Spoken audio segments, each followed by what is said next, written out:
هذا واحد ساكن في مدينة حسب عمله، ساكن في ذا المدينة هو وعياله حسب العمل، بس إذا جاء أول إجازة ينزل قريته، يحب قريته يحب.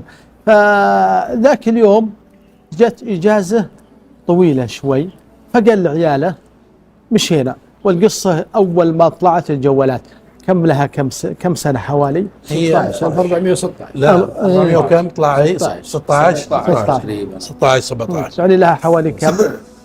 لها حوالي الآن 25 سنة. يا سلام، أيوة قبل تطور المحطات قبل.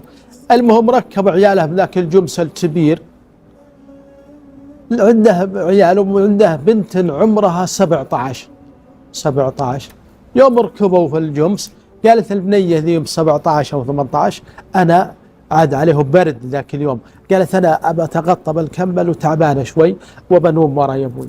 قال روح ينامي. لا، ركب العيال وركبوا هي ورا وتغطت بالكمل ونامت. ومشوا لما قريتهم يوم مشوا مسافة حوالي ساعتين، قالوا العيال يا أبوي نبي البقالة. قال طيب. وقف عندك المحطة شبه مهجورة فيها البنزين، فيه عمال، وفيه البقالة الصغيرة. الأول قبل 25 سنة ما كانت المحطات في ذا الوقت اللي احنا فيه التطور الجميل، التطور الجميل وكذا، فكانت المحطة شبه مهجورة. يوم جاي يحول عند بقالة الولد واحد قال له أبي كذا، وإذا قال أبي كذا، وإذا قال لا تشغلوني، حولوا كلكم وكل واحد يأخذ طلبه وحولي معهم يمهم، يلا حولوا. حولوا كلهم للبقالة ودخل معهم.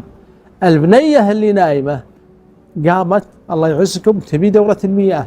يوم قامت ولا لقت أحد في السيارة، تحسبهم كلهم في دورة المياه ولا دورة المياه، شافتها واضحة بجنبها وحولت وراحت دورة المياه.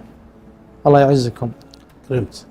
الأبو والعيال اركبوا، يوم ركبوا تفقدوا والكمل على طويته، قالوا كاملين كلنا موجودين، فلان موجود، هو ما يدري انها حولت ويمشي. لا حول. البنية يوم طلعت يوم انصدمت، سيارة ما هي فوق، جاتها صدمة والمحل مهجور ولا فيه الا عمال. يوم قعدت تصيح البنية، قالت رحت العمال ذولا اخاف يؤذوني ولا شيء، ولا البقالة بعد يؤذون، خلى بقعد. قعدت تحت الجدار تقول خلى اشوف ان جاء احد للبقالة اتوسم في خير، فانا ابى نصيته. وفعلا والله يوم اخذت شوي ويلبق هذيك الموتر ويحول هذاك الشاب من البقالة، وشافته والله توسمت فيه خير، وجت لما تحاتيه، تبي تحاتي ولها منهارة، تبي تتكلم ما تقدر تحاتي، وش فيت وش العلم، ولا أنت. الولد يكلمها أنت علميني، أنت مثل أختي، والله ما جيت شيء، أنت في ذمتي، أنت في علي، وش فيت علميني. ما قدرت. قال أخنقت العبرة. قال الولد أنا بدخل البقالة وبقضي الحاجات، عسى إن شاء الله إلى قضيت أجي لما تقول هديتي شوي. دخل البقالة وأخذ أغراض وأخذ حاجاته ورجع لمها. قال ها يا أخي وش فيت سلامات، ترى أنت مرة في ذمتي، والله ما يجيت شيء وأنا معي، وش فيت.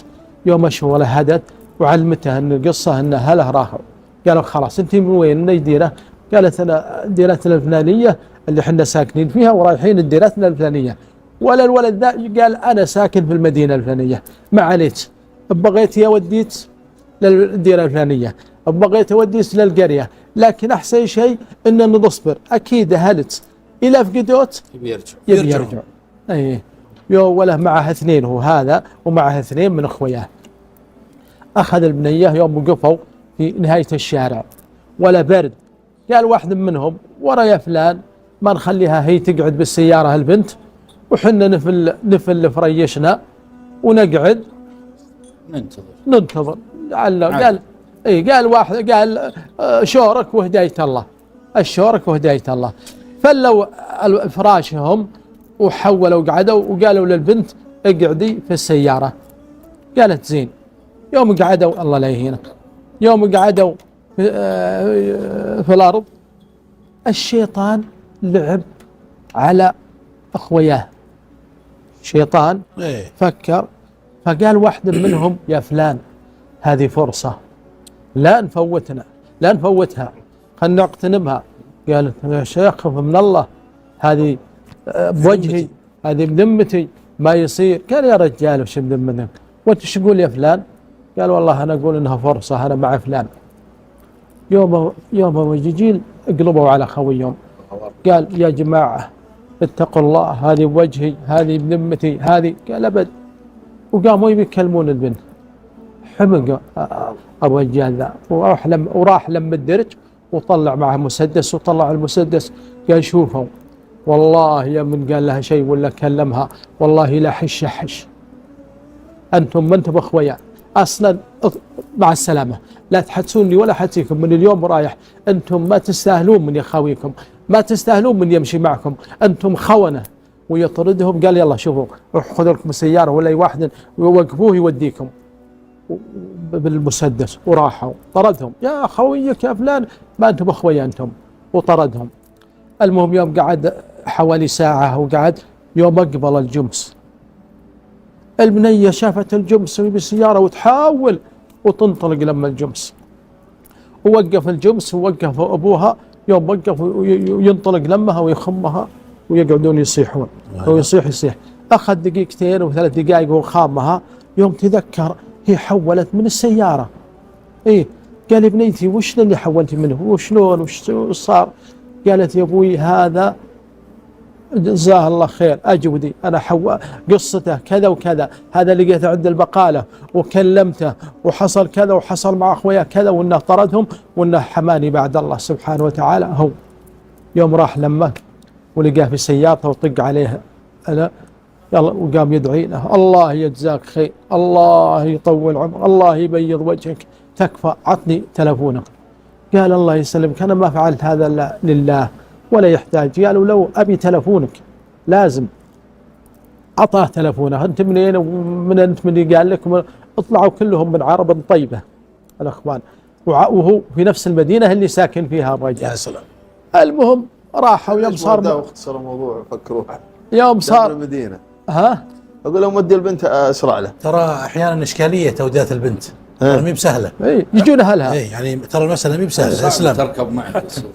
المهم طال عمرك يوم كلم عليه عقب بنده ناداه يوم وصلوا مدينتهم وناداه وقال انا والله ابى اجازيك ولا ادري وش اجازيك فيه، والله ودي يعطيك الدنيا وما ادري وش اجازيك، لكن تدري انا ابى اعطيك هالبنت اللي انقذتها، ابى ازوجك بنتي.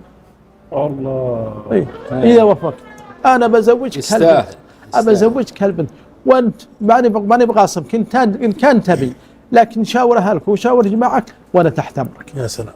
اي راح الولد لاهله، قالوا والله هذول عرب ما يتفوتون، وذول معروفين بالطيب اي والله. توكل على الله ويتزوج البنت، وتصير هذه هي ام عياله، ويعيش هو وياها من احسن عيشه. سبحان الله.